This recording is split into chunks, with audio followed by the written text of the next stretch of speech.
Bonjour. Je me gèle, c'est un truc de fou. Que ça caille. Je m'appelle Julien. Je travaille dans un hôpital, je suis infirmier anesthésiste. Il y a plusieurs choses qui m'ont motivé à rejoindre ce mouvement. La première chose, c'est que étant jeune, j'ai pu profiter d'acquis sociaux qui sont en train d'être démantelés petit à petit.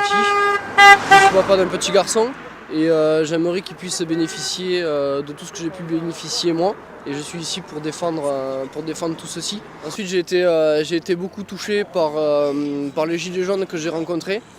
Quand on les écoute, on entend beaucoup parler de pouvoir d'achat, de fin de mois difficiles. Mais j'estime qu'aujourd'hui, quand on ne peut pas amener sa femme au cinéma ou ses enfants, quand on ne peut pas ramener un bouquet de fleurs, quand à la fin du mois on est dépendant d'une banque qui fait des crédits, c'est plus qu'un pouvoir d'achat qu'on a perdu, c'est de la dignité. Et c'est en ça que je trouve ce mouvement très joli et que je le soutiens. Ce que j'aimerais aussi, peut-être de manière un peu utopique, c'est qu'on replace l'humain au centre de tous les intérêts et non l'argent. Voilà pourquoi aujourd'hui je me bagarre et que je suis présent sur les ronds-points. J'espère que le mouvement va durer et qu'il va aboutir. Vous n'êtes pas sans avoir entendu parler des problèmes qu'il y a dans les hôpitaux. Et tous les problèmes, ils sont liés au manque de financement, ils sont liés à l'argent. Et on oublie les humains et qui y travaillent et les humains qui y sont soignés. Et ça, j'estime que c'est inacceptable. Si j'ai choisi ce métier-là, je fais également pompier volontaire à côté. C'est parce que j'ai plaisir à apporter des soins et à m'occuper des gens. Je ne suis pas là pour gérer des finances et c'est inadmissible que nos vies dépendent d'enveloppes. Moi, je suis présent sur le mouvement depuis le départ, depuis le 17, même un peu avant, puisque c'est parti de Gilets jaunes sur le pare-brise. Et ça fait bien longtemps que j'entends mes amis, et même moi, râler après la manière dont nos gouvernements nous traitent. On a plus le sentiment d'être des esclaves que d'être des personnes au moins reconnues. Et c'est contre ça que je me bats depuis le départ. Maintenant, le mouvement a un petit peu évolué, avec des revendications qui sont devenues plus claires. Et c'est pour ça que je continue à l'appuyer. Il y a beaucoup de solidarité. Peut-être que M. Macron a réussi à faire quelque chose que les autres présidents n'ont pas fait, c'est rassembler le peuple. Et c'est vrai que ça fait vraiment chaud au cœur de voir que la générosité et l'entraide n'ont pas disparu du cœur des Français.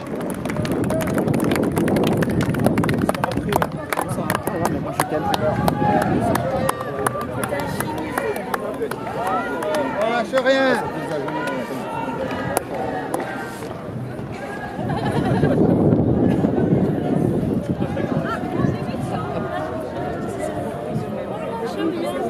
Moi je suis Chantal et je suis retraitée, j'ai 65 ans, je suis retraitée depuis 4 ans et je suis un ancien travailleur social. Donc je sais ce que c'est que les personnes en difficulté sociale. J'ai travaillé toute ma vie avec des personnes en difficulté sociale.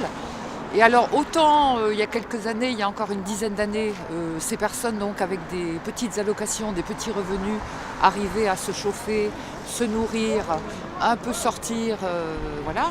Autant je m'aperçois que depuis 3 ou 4 ans, ça ne leur est plus possible. Alors je suis en retraite, donc je suis dans une association humanitaire en tant que bénévole. Et là, c'est l'horreur. Les gens ne viennent plus seulement pour avoir de temps en temps quelques colis. Là, ils viennent uniquement maintenant pour avoir du supplément pour se nourrir. Pour se nourrir, pour ne pas avoir à acheter donc à manger, de façon à pouvoir payer leurs charges nécessaires, comme le chauffage, l'électricité, l'eau, des choses comme ça. Alors en plus, il y a de moins en moins de subventions, de moins en moins d'aides, donc ça ne va plus du tout. Et c'est vrai que depuis 2 ans, je suis sur les manifestations, loi travail, retraite, etc. Bon, pour l'instant, les mobilisations n'avaient pas été suffisantes pour faire plier les gouvernements. Et donc, très logiquement, j'ai rejoint le mouvement des Gilets jaunes, puisque je vois que là, effectivement, la population soutient quand même à 80% ce mouvement. Et peut-être que cette fois-ci, on va arriver à quelque chose. La première réforme, ça serait chercher l'argent, par exemple, dans les dividendes. Bon, les dividendes, quand même, depuis l'année 1980 jusqu'à aujourd'hui, Il faut savoir quand même que les dividendes, donc l'argent qui est reversé aux personnes qui ont des actions dans les entreprises, ont augmenté de... J'ai posé la devinette l'autre jour à mes collègues des Gilets jaunes, il y en a qui me disaient 20%, 30%. Je leur disais non, monte. Les dividendes depuis les années 80 ont augmenté de 200%. Bon, alors voilà. Après, il y a l'argent qui est dans les paradis fiscaux. Donc là, c'est pas compliqué. Il faut faire comme les États-Unis. Vous rendez-vous compte, ce sont les États-Unis qui font ça. Les personnes qui se domicilient à l'extérieur de la France, donc payent leurs impôts dans le pays, évidemment comme le Luxembourg où ils payent très peu d'impôts. Et ben, ce qu'il faut faire, et qui est dans certains programmes politiques, c'est que ces personnes, ils payent leur part de leurs impôts dans ce pays, et la part des impôts qu'ils auraient payés en France, ils la payent aussi à la France. Ça fait rentrer aussi des milliards. Voilà, donc il y a plein de solutions de ce type-là. Voilà, pour moi, ça serait une des premières mesures à prendre. Parce que l'argent, il y est, il suffit d'aller le chercher là où il est.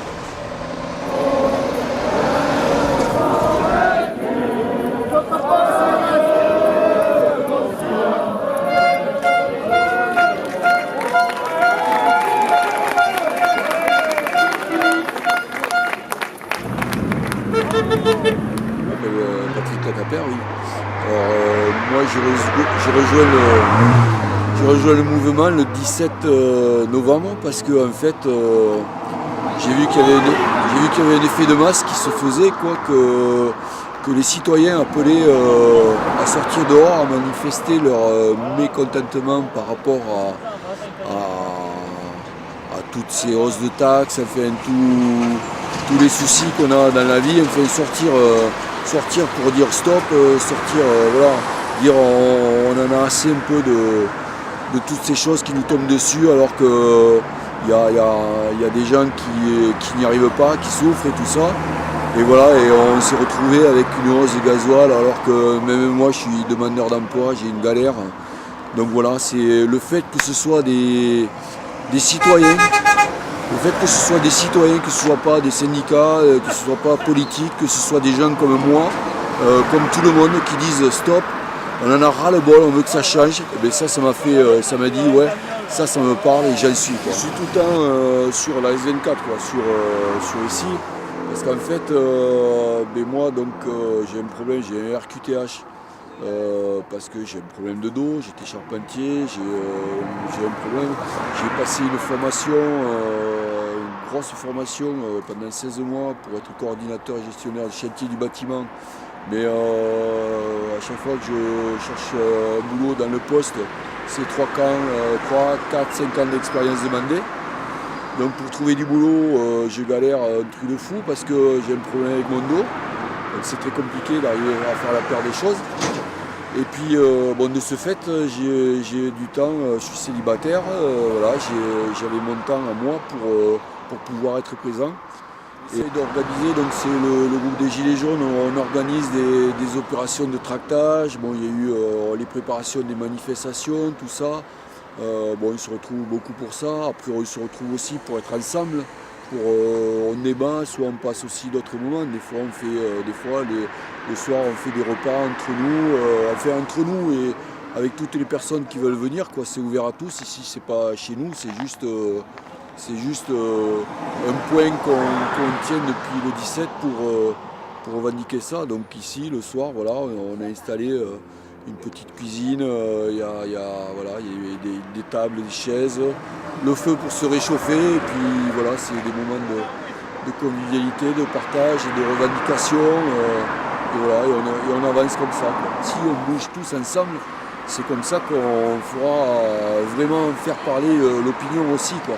On veut un changement, qu'on veut plus être pris pour des ignorants, des gens ou des feignants, ou des alcooliques, des trucs comme ça. Moi, je suis un citoyen qui a travaillé toute sa vie. Moi, j'ai eu mon entreprise de charpente et je travaillais tout seul. J'ai bossé peut-être 10 fois plus que certains. Je ne suis pas un feignant, mais aujourd'hui, voilà, je suis dans un statut super difficile. Voilà, j'ai 51 ans, je viens de les faire. Et voilà, il y en a d'autres aussi ici qui ont... Il y a des retraités, il y avait une majorité de retraités, il y a des personnes qui ont des problèmes de handicap aussi comme moi, et même des soucis de vie, enfin, qui sont dans la misère, qui sont là pour se battre contre un système qui nous étouffe depuis.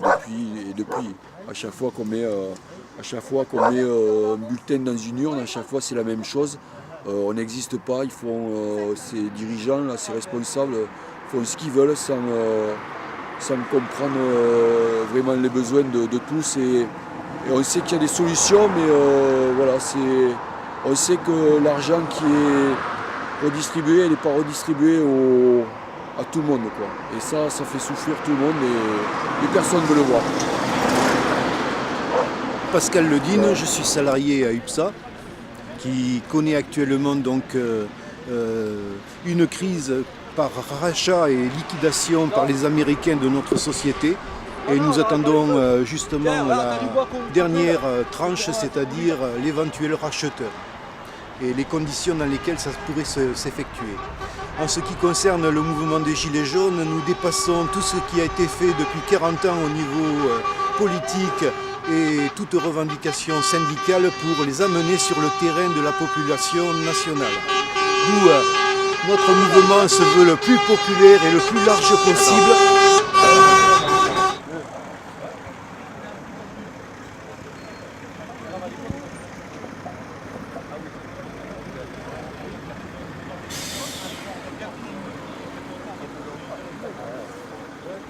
Et indépendamment tu vois, même de la presse et tout ça, on est en train de se structurer de façon tranquille, pacifique et au niveau général, global, national.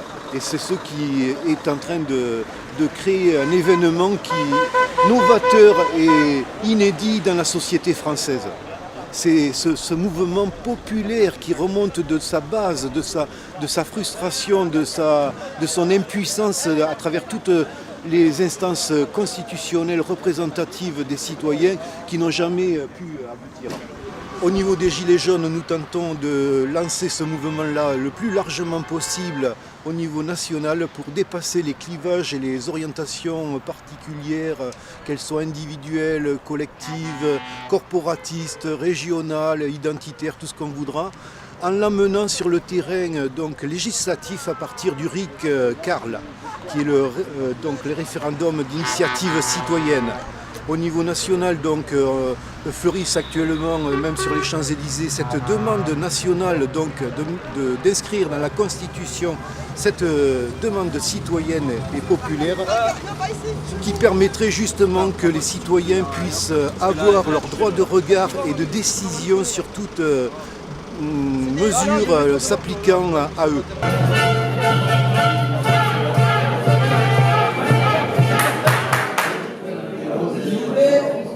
Je suis Lou, j'ai 32 ans, je suis entrepreneur et je milite pour le RIC depuis le début du mouvement des Gilets jaunes. Jusqu'à présent, la politique, c'était pas quelque chose à laquelle on pouvait participer. On était libre de le commenter et éventuellement de participer aux élections, ce qui n'était vraiment pas suffisant. Et aujourd'hui, ce qui ressort du mouvement des Gilets jaunes et des envies de plusieurs citoyens, c'est de participer davantage à la politique en la pratiquant réellement et en étant pris au sérieux. C'est-à-dire qu'aujourd'hui, c'est simplement nos représentants qui peuvent proposer des lois ou des modifications de la Constitution. Et le RIC permet, n'importe quel citoyen pourra, dans certaines conditions, soumettre au référendum national une idée de loi ou une idée de suppression de loi ou de modification de la Constitution. Là, il y a un exemple, moi, qui me vient à l'esprit immédiatement, qui concerne l'écologie. On voit bien que c'est une préoccupation, soi-disant, prioritaire, et qui au final ne trouve pas de solution dans la loi française. Et je suis persuadé qu'aujourd'hui, si on soumettait au référendum l'interdiction des OGM ou des pesticides, on trouverait des solutions beaucoup plus rapidement. Depuis le 24 janvier, avec l'aide des Gilets jaunes, on a mis en place un atelier constituant à Agen.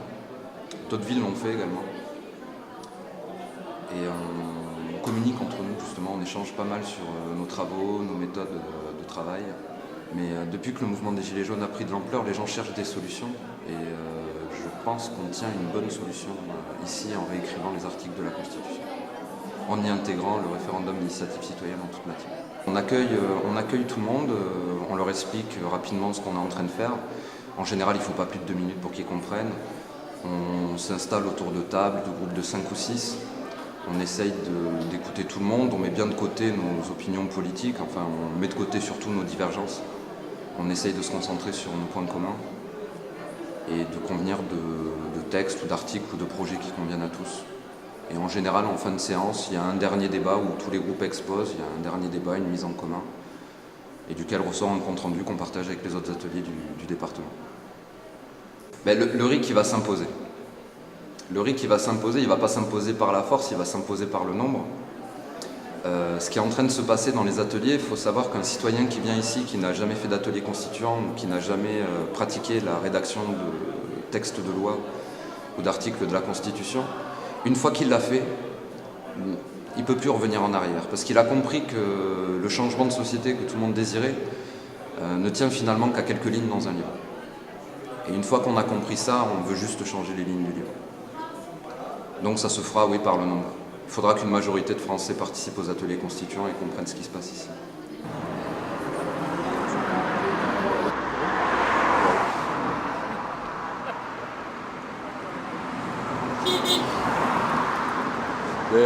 Ouais, parce que la S24 aussi, c'est un point qui nous est cher parce que au jour d'une expulsion où on nous expulsait alors qu'on n'était pas sur un rond-point, en fait il n'y avait vraiment pas de danger. En fait c'est qu'on dérangeait l'État surtout, donc il y avait eu un avis d'expulsion et on avait appelé justement les villes voisines, Villeneuve et tout ça, à nous rejoindre. Et ici il y a eu un drame terrible que j'ai vécu, même peut-être je le prends des fois personnellement parce que je me suis mis devant ce camion là pour essayer de le stopper aussi. Je me suis mis à côté d'Olivier qui a perdu sa vie, et ça ici c'est quelque chose qui restera, quoi. Voilà.